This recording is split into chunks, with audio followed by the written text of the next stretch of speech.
आज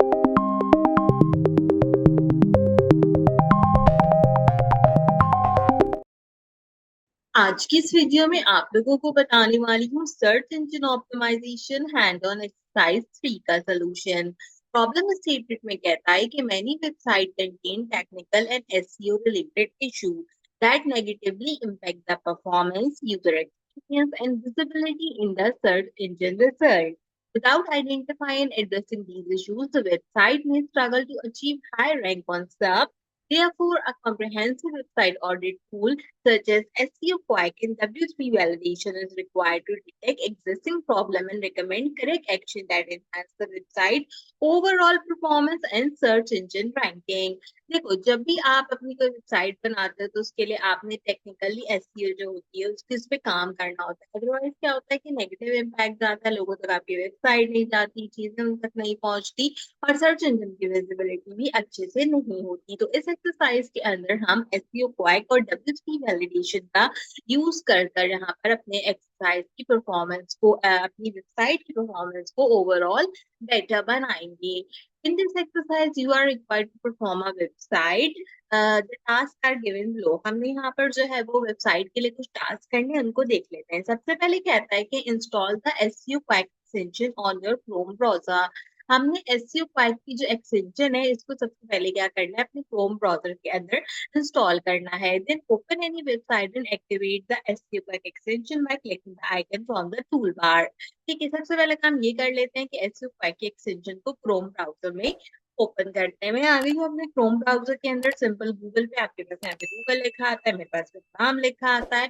यहाँ पर आकर हम सबसे पहले एसईओ क्वैक की एक्सटेंशन को सर्च करते हैं। ये मैंने एसईओ क्वैक की एक्सटेंशन को सर्च किया। यहाँ पर आप देख सकते हो कि SEO quack Google Chrome web store की एक्सटेंशन का लुक है वो आ गया है। तो सबसे पहले हम इसको यहाँ पर क्लिक करते हैं। क्लिक करके हम इसको फॉरवर्ड कर लेते हैं। मेरे पास ऑलरेडी ऐड है तो रिमूव फ्रॉम क्रोम करती हूँ ताकि आपको जो है वो ऐड करके दिखाऊं। ठीक है, यहाँ पे सबसे पहले हम आ गए। अब हम यहाँ पे क्या करेंगे, हम ले लेंगे इसका स्क्रीनशॉट और स्क्रीनशॉट लेकर जो है वो हम इसको सबमिट कराएंगे अपने एमएस वर्ड की फाइल में पहले टास्क के नीचे। ठीक है, हमने इसको पहले टास्क के नीचे जमा करा दिया। अब यहाँ से ऐड टू क्रोम के बटन पे क्लिक करते हैं और ऐड एक्सटेंशन पे क्लिक कर देते हैं। ये एक्सटेंशन का कॉलम होता है आपके पास। यहाँ पे एक्सटेंशन जो है वो आने शुरू हो जाएगी। जो कह रहा है SEO Quake has been added to the Chrome, तो this is how the SEO Quake is actually working. आप यहाँ पे देख सकते हो कि एसईओ क्वैक जो है वो हमारे पास आ गई। फिर क्या कहता है, open any website and activate the SEO quack function by clicking the icon from the tool bar. ठीक है, अब हमने कोई भी वेबसाइट देखनी है तो मैं यहाँ पे जाकर लिखती हूँ होलसेल ज्वेलरी। ठीक है, आप मतलब यहाँ पे कुछ भी जो है वो सर्च कर सकते हैं। मैंने सिंपल एक होलसेल ज्वेलरी की वेबसाइट जो है वो देखी है। तो चलो यहाँ पे एक वेबसाइट आई है एबी होलसेल डॉट पीके के नाम से, हम इसको ओपन कर लेते हैं। ये मैंने वेबसाइट ओपन की, यहाँ पर मैंने क्लिक किया है we will find SEOquake ये रही। मैं इसको पिन करती हूँ, पिन करके यहाँ पे मैं इसको क्लिक करूंगी। जैसे मैं इसको क्लिक करूंगी देखती हूँ यहाँ पे क्या रिजल्ट दे रहा है, कोई रिजल्ट दे रहा है। यहाँ पे ये किसी किस्म का फिलहाल तो कोई रिजल्ट नहीं दे रहा। तो सबसे पहले हम यहाँ पे इसका भी स्क्रीनशॉट लेंगे और इसको जमा कराएंगे एमएस वर्ड की फाइल के अंदर। ठीक है, हमने इसको क्या किया, इसको भी हमने एमएस वर्ड की फाइल के अंदर उस वाले टास्क के नीचे जमा करा दिया। अब इसके बाद कहता है कि navigate to the diagnose tab and capture a screenshot of the result. Paste the screenshot into Word document. List the key issues defined by the tool in the same document. अच्छा जी, ये रहा डायग्नोस। हम diagnose के button पे click करते हैं and यहाँ पर देखते हैं कि क्या क्या हमारे पास चीजें आ रही हैं। तो यहाँ पर इसने इसका पूरा का पूरा जो है वो हमारे पास चीजें लाके परफॉर्म करते हैं। ठीक है, तो यहाँ से इसका स्क्रीनशॉट लिया, इसको हमने पेस्ट कर दिया और इन्होंने क्या कहा था, उन्होंने कहा था कि की इशू आइडेंटिफाई करो सेम डॉक्यूमेंट के अंदर। अब देखो इसने कौन कौन से टेस्ट पास किए हैं हम वो देख लेते हैं। यूआरएल ठीक है, कॉनिकल टैग्स ठीक है, टाइटल इसका जो है वो ठीक है। मेटा डिस्क्रिप्शन में देखो प्रॉब्लम है, the meta description is too large. यहाँ पे क्या दे रहा है, इसका एरर दे रहा है। हम यहाँ पे एरर में दो एरर दे रहा है, तो हम इसके अंदर जो है वो देख सकते हैं दो एरर जाके। एक तो मेटा डिस्क्रिप्शन का एरर दे रहा है, मेटा डिस्क्रिप्शन बहुत ज्यादा लार्ज है। कहता है meta description are useful because they often decide how your page are shown. तो ये 160 से 300 कैरेक्टर लॉन्ग होनी चाहिए। ठीक है, ये क्या है, डिस्क्रिप्शन 300 कैरेक्टर से ज्यादा है। तो हम यहाँ पर हमें क्या कहना है, की issue identify by the two. ठीक है, ये हमारी हेडिंग होगी। इसको हम जो है वो यहाँ पे पेस्ट करेंगे और ठीक है, इसके नीचे हमने इसको पेस्ट कर दिया और हम यहाँ पे लिखेंगे क्या, meta description is too long for this website. ठीक है, एक हमने जो है वो यहाँ पर एक इशू इसका लिख दिया। तो इशू इसके अंदर तो ज्यादा मसला नहीं है। हेडिंग के बीच में सारे टैग्स में देखो इमेजेस सारे हैं और क्या है, टेक्स्ट एचटीएमएल का रेशियो नहीं है। तो website ratio of text HTML code is below 15। ठीक है, हम यहाँ पे लिख देते हैं website ratio of HTML code is below 15। We suggest to adding a lot more text to the website। ठीक है, अब हम यहाँ पे इसका पॉइंट लिखते हैं, website ratio of text to HTML is low 15। Adding more text can fix this। अब देखो, एक सीधी सादी और एक मैं ना बहुत तमीज पे बात बताना चाहती हूँ, ये है कि बहुत सारे बच्चों को ये होता है कि आपने जो लिखा है जी हम भी वही लिख देते हैं। नहीं, आप क्यों वो लिख देते हैं? आप भी थोड़ा सा, तो मैं आपको पूरा करके दिखा रही हूँ, पूरी मैं आपको चीजें बता रही हूँ कि कैसे करना है, कहाँ लेके जाना है, किस तरह उसको लेके चलना है। उसके बाद भी अगर दो तीन छोटी बहुत कोई चीजें हैं जो कि आपको लिखनी है, अगर एक दो लाइन आपको लिखनी है, तो वो आप अपने हिसाब से लिख लो ना उसी के अंदर से। अब ये थोड़ी कि जो मैंने लिखा है आपने एग्जैक्टली वही लिखना शुरू कर दिया, इस तरह तो नहीं करो ना। थोड़ा सा तो अपना भी दिमाग इस्तेमाल करो। अगर कोई चीज कर रहे हो, चलो देख के ही कर रहे हो, देख के करो, 100 करो, लेकिन कम से कम ये तो नहीं ना कि अब जो मैंने लिखा है बिल्कुल वर्ड टू वर्ड वही लिख दिया उस चीज को।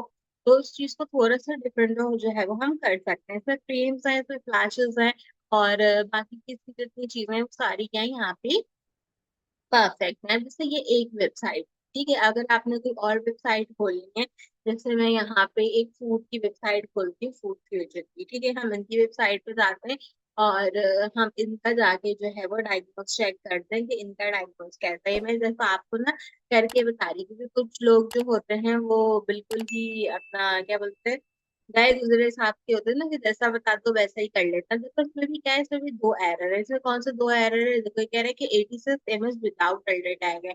ठीक है, तो आप यहाँ पे लिख सकते हो there are many images that are without alter tag. 86 लिखना जरूरी नहीं है। ठीक है, दूसरा एरर क्या है इसका, language, you have not specify any language of your website. उनकी वेबसाइट की कोई लैंग्वेज स्पेसिफाई नहीं की हुई, हालांकि इनको इंग्लिश की लैंग्वेज या उर्दू की लैंग्वेज, कोई लैंग्वेज स्पेसिफाई करनी चाहिए थी। तो इस तरह आप जो है वो किसी भी वेबसाइट का ऑडिट कर सकते हो और आपका पहला टास्क यहाँ पे कंप्लीट हो जाएगा। कहता है दूसरे टास्क में open the W3 validator by using the validator W3 org link, enter the same website URL in the task one, click on check button, take the screenshot of the validation result, insert the screenshot into the Word document, list at least 5 HTML error or issue detected by the validator। ठीक है, तो हम यहाँ आ जाते हैं, यहाँ आके इसको सर्च करते हैं और सर्च करने के बाद ये आ गया हमारा यहाँ पे। ठीक है, अभी मेरी वेबसाइट थी, इसका यूआरएल मैंने कॉपी किया, यहाँ पे पेस्ट कर दिया। पेस्ट करने के बाद मैंने इसका स्क्रीनशॉट ले लिया और स्क्रीनशॉट लेके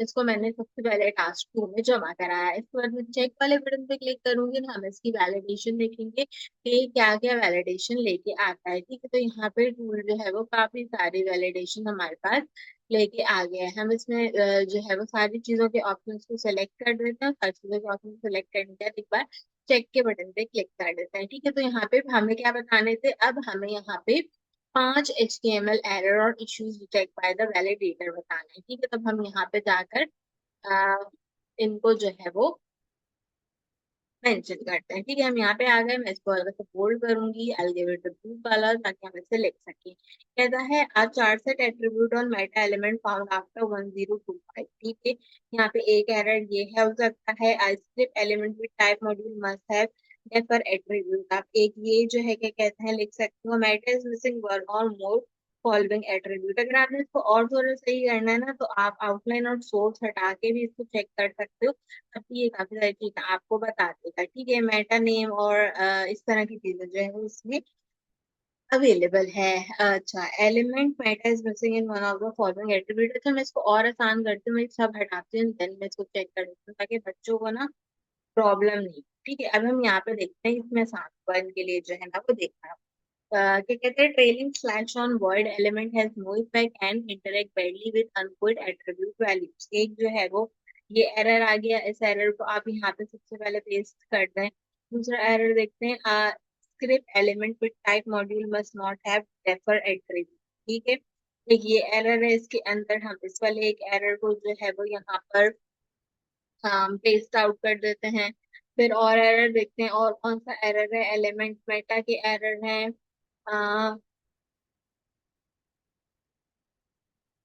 ये नहीं, इसके अलावा attribute is unnecessary for Java script, जो है क्या कहते हैं रिसोर्सेज, एक ये वाला एरर जो है वो हम इसमें ऐड कर सकते हैं। ठीक है, टाइप का एरर होता है तो ये हम इसमें दे देते हैं। वार्निंग एरर फिर भी हम देखते हैं। Tag body seen the element of same type was already open, नहीं it's training end tag head. एक ये ऐड जो है क्या कहते हैं हम इसमें ऐड कर देते हैं। इसके अलावा can not recover the last error, further error will be ignored.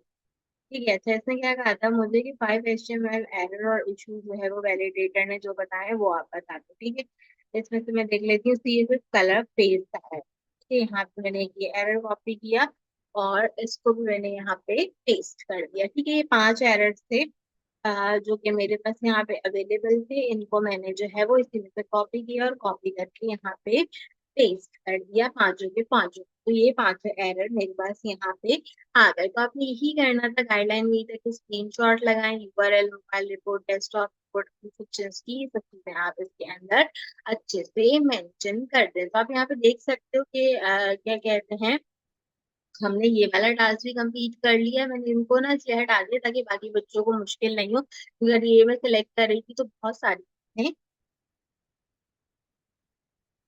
ऐसी भी लिखी आ रही थी जो कि बच्चों को समझ में नहीं आ रही थी। तो अगर आप चाहें तो आप यहाँ से एक काम और भी कर सकते हैं कि इस वाले पोर्शन का भी एक स्क्रीनशॉट ले लें और इसको जो है वो जहाँ आपने पहले स्क्रीनशॉट लगाया था वहां पे लगा दूं, ताकि पता चल जाए कि एरर वगैरह इसके अंदर इस तरह से अवेलेबल है। तो ये हमारी छोटी सी एक्सरसाइज सर्च इंजन ऑप्टिमाइजेशन से रिलेटेड, मैं उम्मीद करती हूँ आपको आई होगी। कोई और कोर्स है सर्च इंजन ऑप्टिमाइजेशन के अलावा तो उससे रिलेटेड एक्सरसाइज हम इसके सॉल्यूशंस मेरे चैनल पे मौजूद है, नीचे कीजिए कि लाजमी चेक कर लीजिए। आज की वीडियो के लिए बस इतना ही, आपसे मुलाकात करूंगी अगली वीडियो में किसी और अच्छे टॉपिक के साथ। तब तक के लिए मुझे दीजिए इजाजत।